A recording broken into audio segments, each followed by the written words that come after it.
अगर विपत्ति है तो बांटो उसको। संपत्ति कुछ नहीं है, ये तो मान्यता है। जिस संपत्ति वो जिसे साथ ले जा सको, तो साथ ना ले जा सको वो काहे की संपत्ति?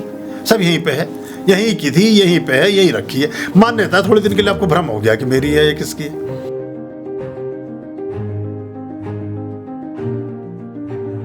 गुरुदेव, जैसे हम आम इंसान परेशान या दुखी होते हैं, क्या आपके जीवन में भी कभी ऐसा पल आता है कि आप परेशान होते हो और दुखी होते हो?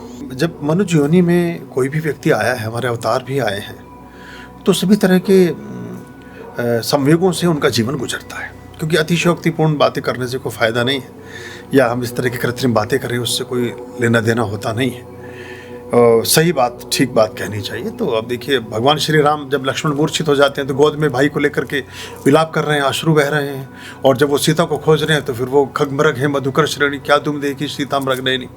जब जटायु की प्राणांत होता है उनकी गोद में रख कर, तब वो रोते हैं। तो सभी संवेग जब अवतारी पुरुषों के जीवन में भी आते हैं तो हमारे में भी आते हैं। बस इसमें एक फ़र्क एक ये आता है कि हम साक्षी भाव हो जाता है हमारा। जैसे परेशानी जैसी नहीं है। दूसरा क्या दुख था, क्या चीज़ लिखी थी? परेशानी और दुख। कभी आप परेशान होते हैं? हाँ, परिस्थिति आपके जीवन नहीं, एक्चुअली जो परेशानियां हैं, अगर कभी जिसको परेशानी की व्याख्या आप करेंगे या परेशानी का शाब्दिक भावार्थ आप निकालेंगे, तो हमारी परेशानियां वैसी नहीं है जैसी आपकी हैं, जैसे सामान्य जन की है। हमारा दुख भी वैसा नहीं है जैसा आप सबका है।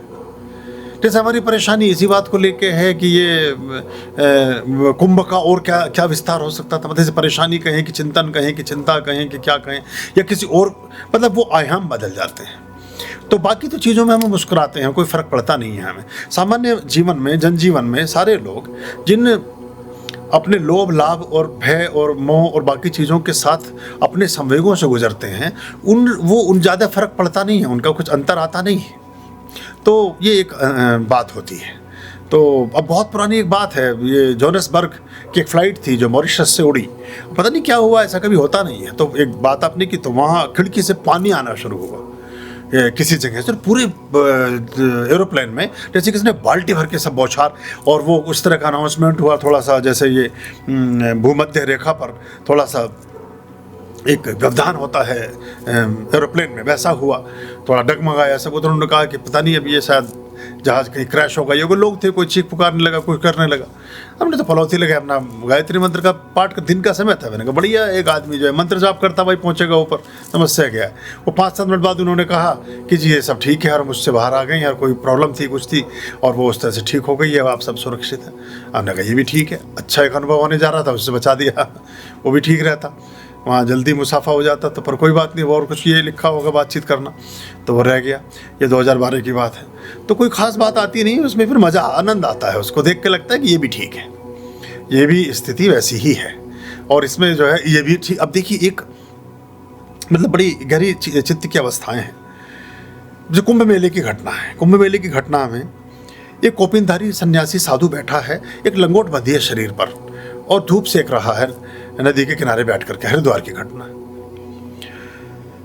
तो आक्रांता का एक दल उसके पास पहुंचता है, और उसको ये सोच करके कि बहुत लंबे समय से उसने कुछ वचन नहीं बोला था, और ये कालखंड है अंग्रेज़ों के समय का, तो लगा कि एक जासूस है, और छावनी के आसपास उसको घूमते हुए देखा गया, सब किया गया।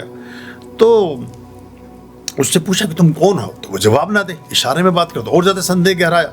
किसी व्यक्ति ने लिख करके दिया या बताया उनको, जो रिपोर्ट की अंग्रेज़ पुलिस का समय था उस समय, ब्रिटिश काल की बात है, कि ये अंग्रेज़ों की मुखबिरी करता है, गुप्तचर है, और ये क्रांतिकारी है, या देश की आज़ादी में इसका कुछ लेना देना है, इसी तरह के आरोप उसके ऊपर थे। तो उसने कहा कि मैंने एक ही वचन लिया हुआ कि जीवन में जब कुछ महत्वपूर्ण होगा तभी बोलूँगा, वरना बोलूँगा नहीं, मौन ही रहूँगा।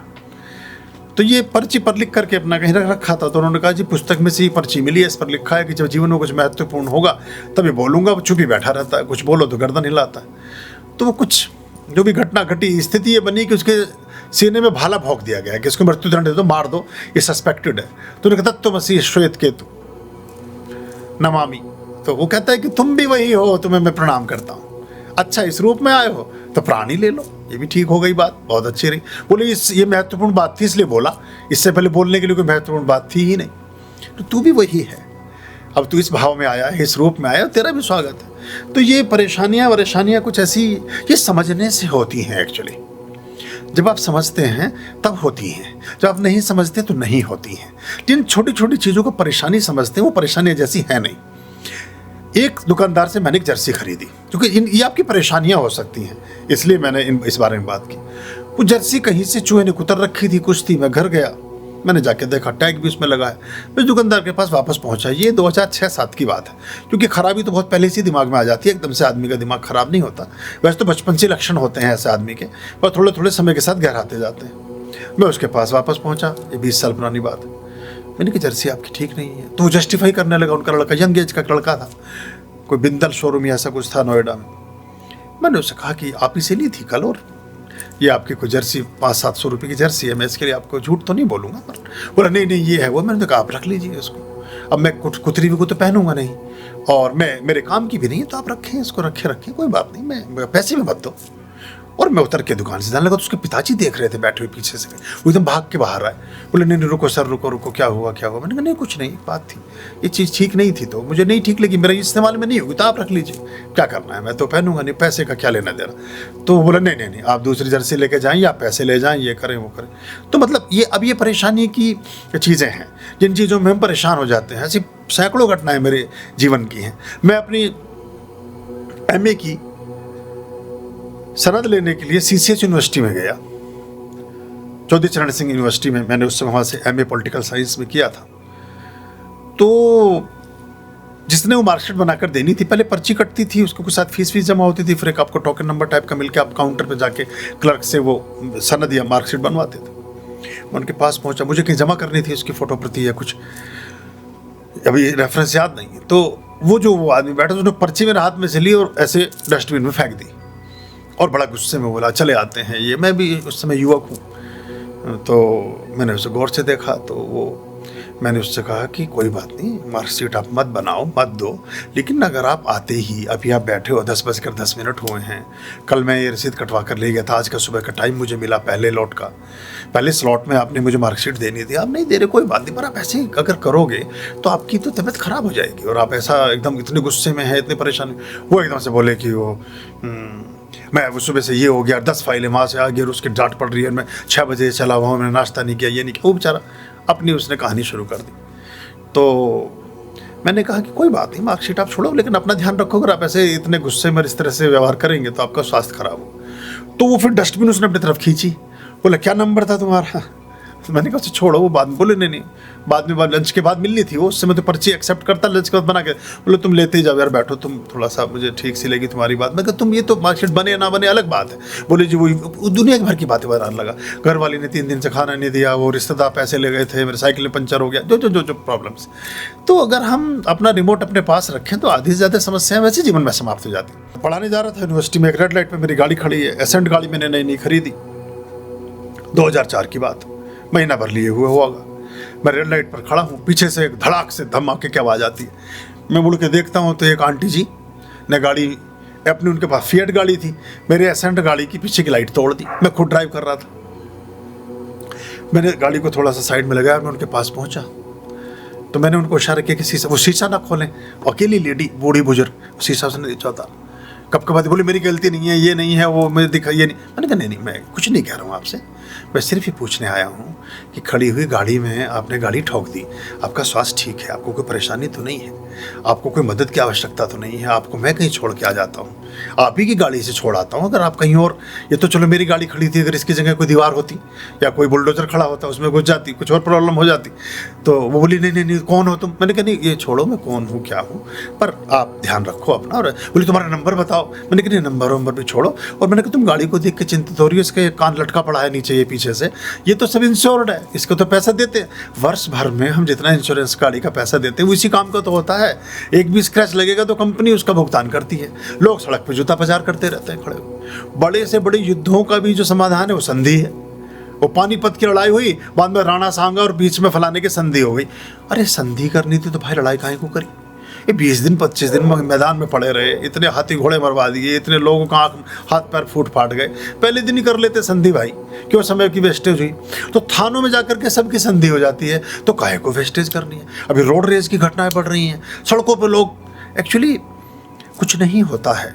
जिस चित्त की अवस्था में लंबे दीर्घ अवधि तक आप विचरण कर रहे होते हैं, कोई दूसरा आदमी आकर उसका बटन दबाता है, बस पंखा तो पहले से स्टार्ट है, बटन दबाने से बस एकदम हवा आनी चालू हो जाती है। तो अपना रिमोट अपने पास रखें। तो आपको अगर कोई गुस्सा ना दिला पाए, जब आपको गुस्सा आता हो, हम गुस्सा करेंगे तो अपने मौज में करेंगे, आप दिला नहीं सकते हमें। हम प्रेम करेंगे तो अपनी मौज में करेंगे, आप करवा नहीं सकते हमसे। आप लाभ देना चाहें तो हम लेंगे नहीं, आप लाभ हमसे लेना चाहें तो हम देंगे नहीं। मतलब ये एक हमारे पास अपना एक स्पीडोमीटर लगा हुआ है। हमारी मौज आएगी तो सब होगा, तो बाकी तो कुछ भी नहीं होगा। तो ये ऐसी छोटी छोटी जीवन, आपके प्रश्न का ये उत्तर था कि परेशानी और दुख, इनको आप परेशानी और दुख मानते हैं, ये होती नहीं है। ये गुरु जी के आश्रम में एक सेठ जी पहुंचे गाय लेकर के, कि गाय दान देनी। चेला भागा भागा पहुंचा, बोले गुरु जी मजा आ गया, एक दुधारू गाय मिली है। बोले बहुत बढ़िया, दूध पियेंगे, बहुत अच्छा आनंद आएगा। अब वो दूध पीने लगे। 1 महीने बाद सेठ जी की कोई बात, नाराजगी हो गई, क्या हुआ? तो फिर चेला भागा भागा आया, बोले गुरु जी वो तो गाय वापस ले जाने के लिए क्या नहीं। बोले बहुत अच्छा, गोबर उठाने से मुक्ति मिली। तो हमें तो जाहे विधि राखे राम, ताहे विधि रहिए, राम राम राम राम राम राम कहिए। तो कुछ उससे कोई खास चीज़ें होती नहीं, क्योंकि जब आप किसी में लिप्त होते हो तब आपको ये सुख दुख और ये सारी चीज़ें अनुभव होनी शुरू होती हैं। हम उस विषय को ही खत्म कर देते हैं। जिस विषय के मूल में इस तरह की दिक्कत आती है, उस विषय को ही समाप्त कर दो, तो ये दिक्कतें खत्म हो जाती हैं। और आपके भी अभ्यास से ऐसा होने लगेगा, ज़्यादा चीज़ों में लिप्त मत रहिए। सभी चीज़ों का जो एक आधारभूत चिंता का विषय होता है वो आर्थिक पक्ष होता है। सामान्य जीवन में, मनुष्य जीवन में कोई भी चीज़ को लेकर घरों में जितने झगड़े होते हैं, सब्जी वेस्ट कर दी आपने फलानी चीज़ बखेर दी, आपसे दूध उबल गया, आपने वो फलानी बोतल फोड़ दी, मतलब ये, जबकि वो 10 रुपए की, 20 रुपए की, 50 रुपए की, 100 रुपए की, 200 रुपए की, 500 रुपए की, जिस चीज़ की कीमत 50,000 या 1 लाख तक भी हो, तब तक भी अपने परस्पर संबंध में खटास और खराबी नहीं लानी देनी चाहिए। उतने में भी खराब हो जाए तब भी कोई दिक्कत नहीं, क्योंकि आदमी बहुमूल्य है जिससे आप व्यवहार करने चले हो। कितने ही ओछे पछीने हो, कितने ही खराब हो, कितने ही लुटे पिटे, कितने ही बेकार और बाकरदा अपने परिजन हो, उनके संग साथ रहना चाहिए, उनकी बात सुननी समझनी चाहिए। कहते सुनते जरूर रहो 1-2 बात, जो बात कहनी सुननी है, वरना तो संग साथ रहने से ठीक रहता, कोई ऐसी आफत है नहीं खास। और ये छोटी छोटी चीज़ों में जिसका मूल पैसे में जुड़ा हो, उसको लेकर इतना नाराज और दुखी होने की जरूरत नहीं होती है। क्योंकि अंततः आप आदमी से वो नहीं कर रहे हो, आप 10 रुपये का गिलास टूट गया उसकी वजह से परेशान हो, तो 10 रुपये ज़्यादा हैं कि बच्ची ज़्यादा है, 50 रुपये की बोतल ज़्यादा है कि पत्नी ज़्यादा है, या कोई पिता ज़्यादा है कि भाई, ये सब थोड़ा सा हम देख लें। 2 चीज़ें जब खराब होती हों, धन और संबंध, तो धन को खराब कर लो, संबंध को बचा लो। मेरे पास ऐसे बहुत सारे लोग आए, वो भाइयों के झगड़े थे। मैंने कहा कि किस चीज़ का बंटवारा? बोले संपत्ति का बंटवारा। मैंने कहा संपत्ति का बंटवारा ना करो, विपत्ति का बंटवारा करो। अगर विपत्ति है तो बांटो उसको, संपत्ति कुछ नहीं है, ये तो मान्यता है। जिस संपत्ति वो जिसे साथ ले जा सको, तो साथ ना ले जा सको वो कहीं की संपत्ति, सब यहीं पे है, यहीं की थी, यहीं पे है, यहीं रखी है। मान्यता थोड़े दिन के लिए आपको भ्रम हो गया कि मेरी है या किसकी है, तो ये कहने की बात नहीं। एक बार सोचो तो फिर मजा आने लगता है उस चीज़ में, तो उसको एंजॉय करो। वो अपना बहुत सारे लोग 10 रुपये की चीज़ 50 रुपये में दे जाते हैं, हम बहुत खुश होते हैं, मैंने बड़ा अच्छा किया, 5 गुना बेवकूफ़ बनाया, बड़ी आनंद की अवस्था है, बहुत अच्छी बात है। 1 गुना भी क्या बनना, बनो तो 5-10 गुना बनो, ये भी अलग मजे की बात है, तो वो भी ठीक चलता है, कोई समस्या तो है नहीं। मान्यता है, 5 गुनी मान्यता तू ले जा। किसी भी दिन गवर्नर कहता है कि ये मोनेटाइजेशन हो गया, नोटबंदी हो गई, वो सारों की पलियाँ बनती है फिर बाद में, या वो अपना बोरे में भर के सुखाते हैं, काम तो किसी आती नहीं है। तो बाकी जो संपदा है वो होनी चाहिए, बाकी तो सब आना जाना है। अभयाम भज रे चित संत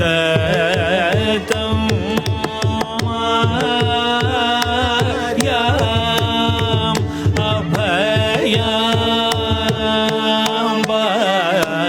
भज रे